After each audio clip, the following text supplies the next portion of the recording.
Jangan lupa tekan button subscribe dan loceng.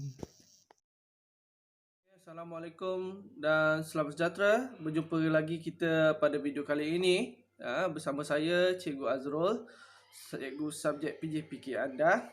Dan pada kali ini saya akan membawa topik berkenaan dengan topik kecergasan berdasarkan kesihatan tingkatan 4 di bawah tajuk Capacity Aerobics. Jadi sebelum cikgu memulakan tajuk ini, para pelajar perlu mengambil kira satu aspek penting, iaitu berkenaan dengan bacaan nadi, kerana bacaan nadi berkait rapat dengan aktiviti yang kita akan jalankan, para pelajar.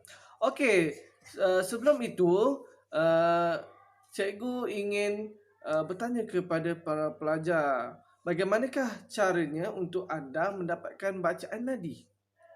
Di mana? Okey, untuk mendapatkan bacaan nadi, para pelajar, ada dua tempat penting di tubuh badan yang kita boleh mendapatkan bacaan nadi. Okey, yang pertama sekali adalah di leher. Ini yang paling senang. Di leher ataupun kita panggil di karotik. Jadi kita hanya menggunakan dua jari, kita tekan dan kita akan dapat rasakan denyutan. Okey, dapat rasa satu, dua. Itu adalah nadi kita.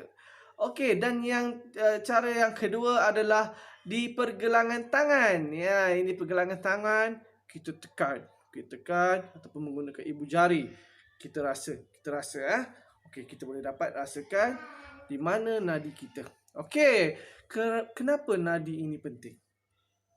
Okey, kerana nadi ini menentukan tahap kesediaan kita dalam aktiviti fizikal, tahap amaran, menunjukkan amaran ataupun ancaman kepada badan kita, sampai tahap mana aktiviti kita boleh jalankan. Yang ketiga juga kita boleh mengetahui status kesihatan kita, ya para pelajar. Bayangkan kalau anda bangun daripada tidur, bacaan nadi anda seperti sedang berlari 100 meter. Itu something wrong dekat tubuh badan kita. Okey, terdapat 3 jenis kadar nadi yang pelajar perlu ketahui. Okey, yang pertama ialah kadar nadi rehat. Okey, apa itu kadar nadi rehat? Okey, keywordnya adalah rehat. Okey, kadar nadi rehat diambil sewaktu kita bangun daripada tidur. Okey, setelah kita bangun daripada tidur, jadi pelajar sudah sediakan jadual yang kita akan ambil secara berkala ataupun setiap hari. Okey, kita tengok. Dan bangun daripada tidur, terus cari 2 poin yang cikgu katakan tadi. Okey, dan kita akan ambil bacaan dalam kiraan 1 minit. Okey, ataupun pelajar tak payahlah kira sampai 1 minit. Ambil saja selama 10 saat dan dikalikan dengan 6. Dan kamu akan dapat dalam lingkungan 40, 50, 60. Itu standard lah. Ataupun boleh lagi kalau seseorang yang aktif ataupun yang sihat, kadar nadi dia akan lebih rendah. Okey, itu adalah kadar nadi rehat, dapat pelajar. Yang kedua adalah kadar nadi maksimum. Apa itu maksimum? Maksimum ni maksudnya limit dah tu. Tak boleh lebih daripada maksimum. Okey, kita tengok kadar nadi maksimum. Formulanya adalah seperti ini. 220 kita tolak dengan umur. Cikgu ambil contoh, kalau kamu berumur 16 tahun, 220 akan ditolakkan dengan 16. Okey, berapa pelajar akan dapat? Kita akan dapat dalam 204. Betul? Okey, itu adalah kadar nadi maksimum. Dan masa bila kadar nadi maksimum ni kita gunakan? Okey, kadar nadi maksimum adalah penentu kepada limit aktiviti fizikal yang kita jalankan. Sekiranya anda melakukan aktiviti seperti hiking, berenang, ataupun jogging dan sebagainya, jika nadi anda telah mencapai limit yang telah ditetapkan, anda perlu berhenti untuk seketika. Berhenti dulu, rehat dulu. Jangan push diri anda terlampau kuat. Kerana ini akan mengkhawatiri diri anda dalam bahaya. Bahaya macam mana? Mungkin jantung anda akan padam, ataupun denyutan jantung kita terlampau laju sehingga boleh menyebabkan kita pengsan, kita sesak nafas dan boleh menyebabkan kematian. Itu sebabnya kita ada mendapat beberapa laporan daripada kes-kes terpencil seperti pendaki gunung meninggal dunia ketika mendaki gunung, pemain bola sepak meninggal di padang. Kerana apa? Kerana kadar nadi maksimum yang sudah melebihi tahap dan menyebabkan bahaya. Okey, cikgu harap pelajar semua dapat. Okey, yang ketiga adalah kadar nadi latihan. Okey, formula kadar nadi latihan agak panjang ya pelajar. Okey, bagaimana? Okey, formulanya adalah kadar nadi maksimum yang kamu dapat tadi akan ditolak dengan kadar nadi rehat. Kadar nadi rehat dan berapa kita dapat tadi akan dikalikan dengan berapa persen intensiti latihan yang kita ingin lakukan. Contoh, cikgu bagi intensiti latihan kita adalah 60%. Jadi kadar nadi maksimum tolak kadar nadi rehat dikalikan dengan 60%. Okey, berapa kita dapat tadi, kita akan tambah pula dengan kadar nadi rehat yang kita dapat tadi. Contohnya 50, 60. Dan itu adalah kadar nadi latihan kamu. Okey, masa bila kadar nadi latihan kamu digunakan? Okey, kadar nadi latihan kamu digunakan untuk memastikan aktiviti fizikal yang kamu lakukan ataupun training yang kamu lakukan tadi adalah berkesan. Sekiranya kamu berjoging dalam kadar intensiti 50% dan apabila kamu berjoging, kamu mengira nadi kamu tadi telah mencapai tahap 50% intensiti tadi, bermaksud kadar nadi latihan kamu adalah berjaya dan sangat berkesan. Jadi cikgu harap semua pelajar dapat mengetahui 3 jenis kadar nadi ini dan cikgu berharap kamu boleh mengira sendiri. Yang pertama, cikgu nak kamu kira berapa kadar nadi rehat kamu. Okey. Yang kedua, berapakah kadar nadi maksimum jika kamu umur 16 tahun. Okey, dan yang ketiga, berapa kadar nadi latihan kamu sekiranya intensiti kita adalah 60%. Cikgu nak kamu kira. Okey. Dan untuk aktiviti yang selanjutnya, kita akan pergi kepada aktiviti berkenaan dengan kapasiti aerobik. Dan cikgu harap semua dapat memberikan kerjasama dengan baik dan boleh bagi fokus yang lebih terhadap video cikgu kali ini. Kita check it out. Kita teruskan aktiviti kita seterusnya. Berkenaan dengan aktiviti berkaitan dengan kapasiti aerobik.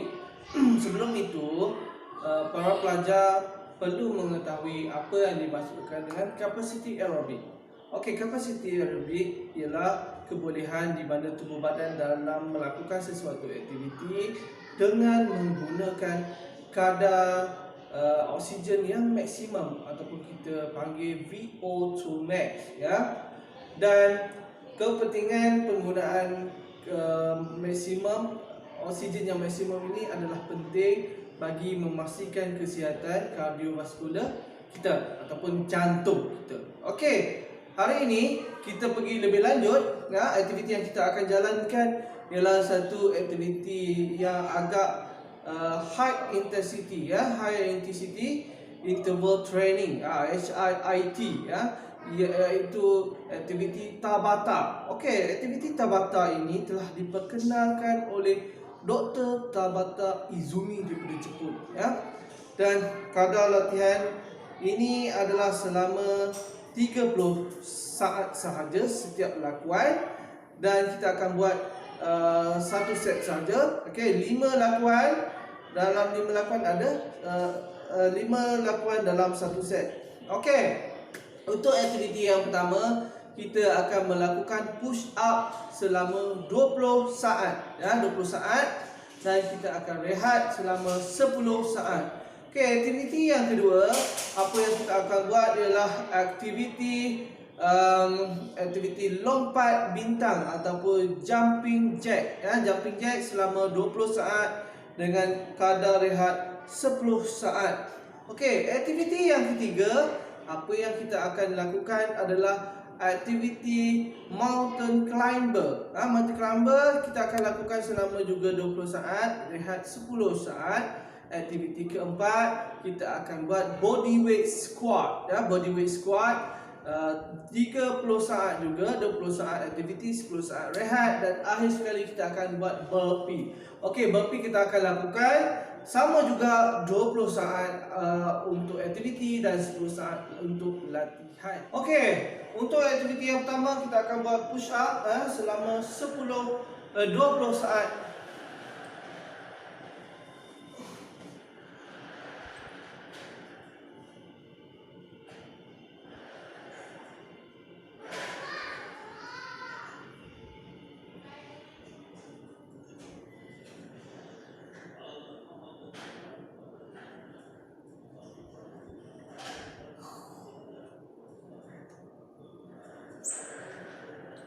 Okey, kita rehat ya. Kita rehat untuk 10 saat. Okey, itu untuk lelaki. Kalau cara perempuan akan menggunakan lutut ya. Seperti ini lutut. Okey, masa rehat 10 saat sudah tamat. Kita buat aktiviti seterusnya, iaitu lompat bintang.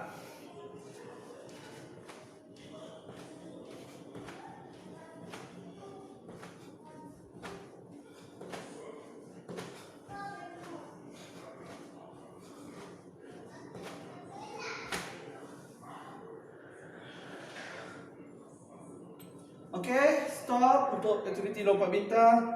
Kita akan rehat selama 10 saat ya.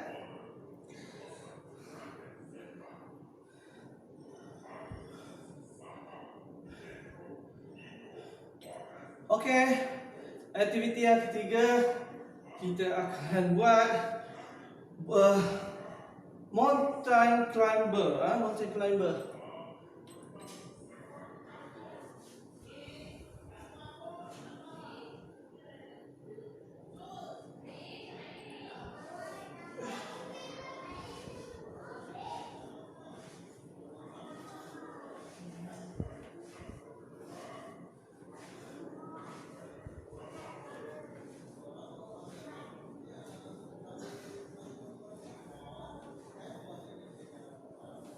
Okey, stop.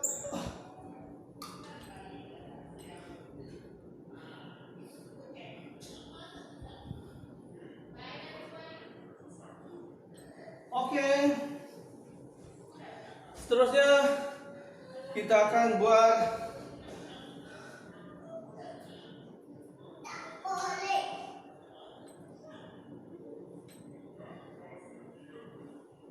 squat body weight squat.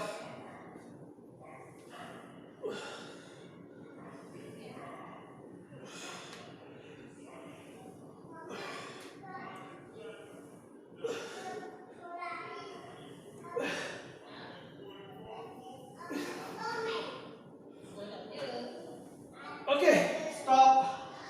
Rehat 10 saat. Okey ya, memang penat. Okey, untuk aktiviti seterusnya kita akan buat burpee.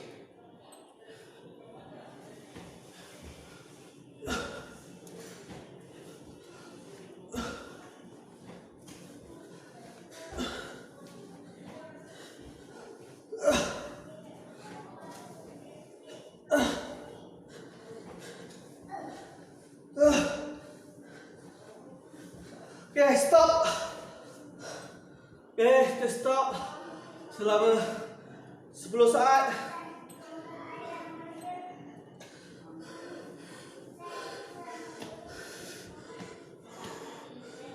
Okay, tarik nafas.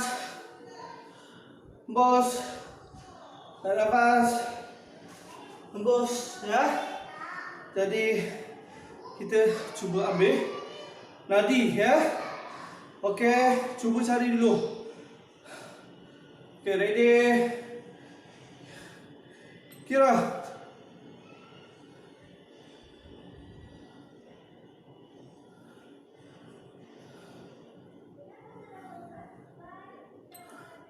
Okay, semua. Jadi kita telah membuat semua aktiviti ya. Sebentar tadi 5 aktiviti.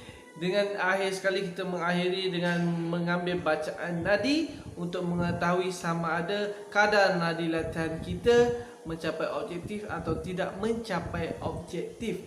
Jadi harapan saya pelajar semua dapat mencuba 5 aktiviti ini di rumah serta menghantarkan video sebagai bukti ya anda telah melaksanakan PDPR di rumah.